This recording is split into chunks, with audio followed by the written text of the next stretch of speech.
So dito na lang sa baterya ng motor natin iti-testing kasi lobat yung malaking battery dun. So try natin. Install na natin yung positive line, negative. Then ito yung ating trigger.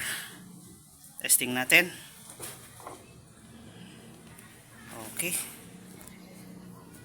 Ito yung trigger, positive pa din.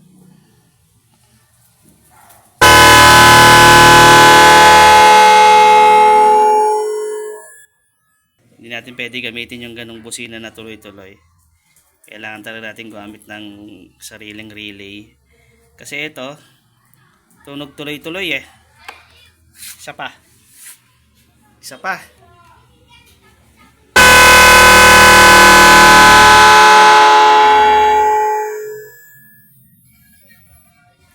Lakas. At ayun na nga. Meron tayo dito ang isa pang loud horn. Panalunan natin sa raffle. Dito sa ating Christmas party kagabi sa Angkas Sangga. Ito yung nabili natin na hela. So ito yung napanalo natin sa raffle. 12 volts. Testing natin to. So itong horn na to ay mayroon na siyang ito module. Then ito yung linya na ikakabit natin sa battery positive. Meron na siyang fuse kasama dito. Then ito yung sa negative.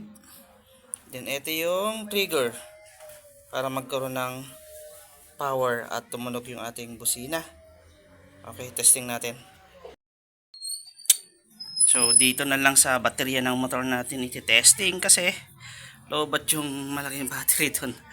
So try natin. Install na natin yung positive line, negative. Then ito yung ating trigger. Testing natin.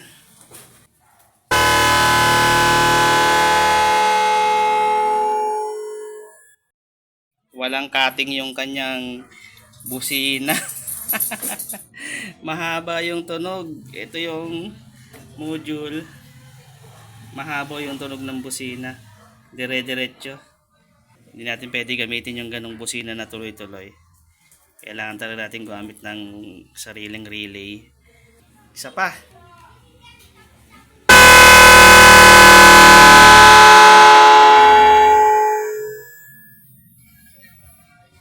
Lakas. Try natin sa relay lang. Palitan natin. So ayan, na-install na natin. Gamit yung relay lang. Try natin kung kakayanin ng battery pag hindi umaandar.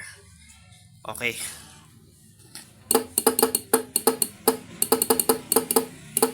Hindi kaya.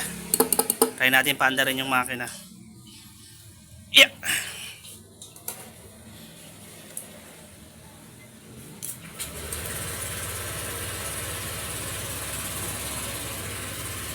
.9 volts.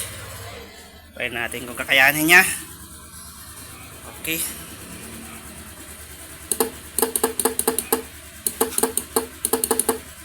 Mahina ah.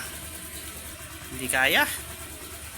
Hindi niya mapatunog ng malakas. Iba ko bakit. Malakas naman kanina nung gamit natin to. Natin.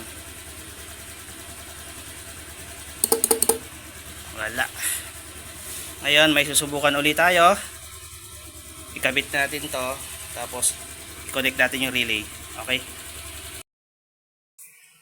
So ito na, mayroon na natin naikabit na relay. Pinalitan ko yung relay kasi yung isa kanina, ito, hirap niya patunugin yung loud horn natin. So yan yung isang loud horn, ito na lang ikakabit ko, itong susok. Ayan, nung pinalitan ko ng relay, mas malakas siya. Tapos pinaklas ko na yung gulong para dito natin i-install sa ilalim yung kanyang busina. Okay.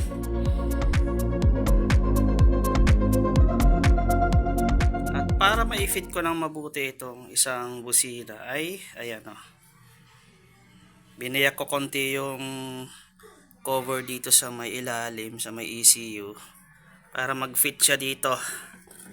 Ayan. Mag-fit siya ng ganyan sa loob. Ayan. Walang sabit yan.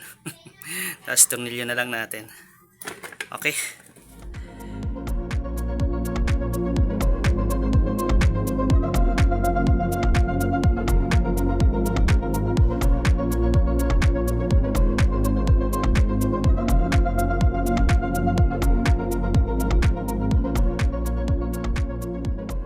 So ayan, na-install natin dun dito, right and left. Wala namang sabit yan pagka gumagalaw tong ating fork. Itong wire ayusin natin mamaya, itatago natin. Tetestingin lang muna natin.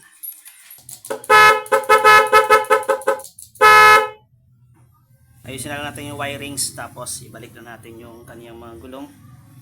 Secure na natin. Okay.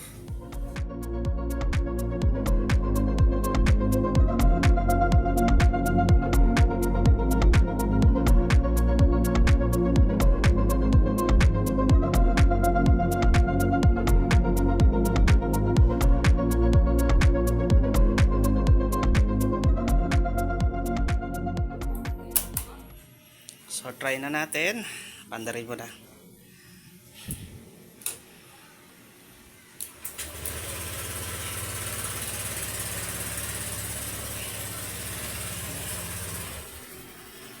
Stock busina muna. Okay. Wala ring flashing light. Busina lang. Yan o. Ngayon, MDL flashing light with loud horn.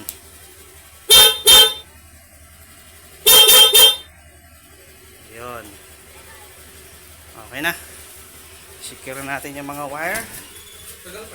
Yan. Okay. Lagyan natin yung gulong. And ready to go na tayo.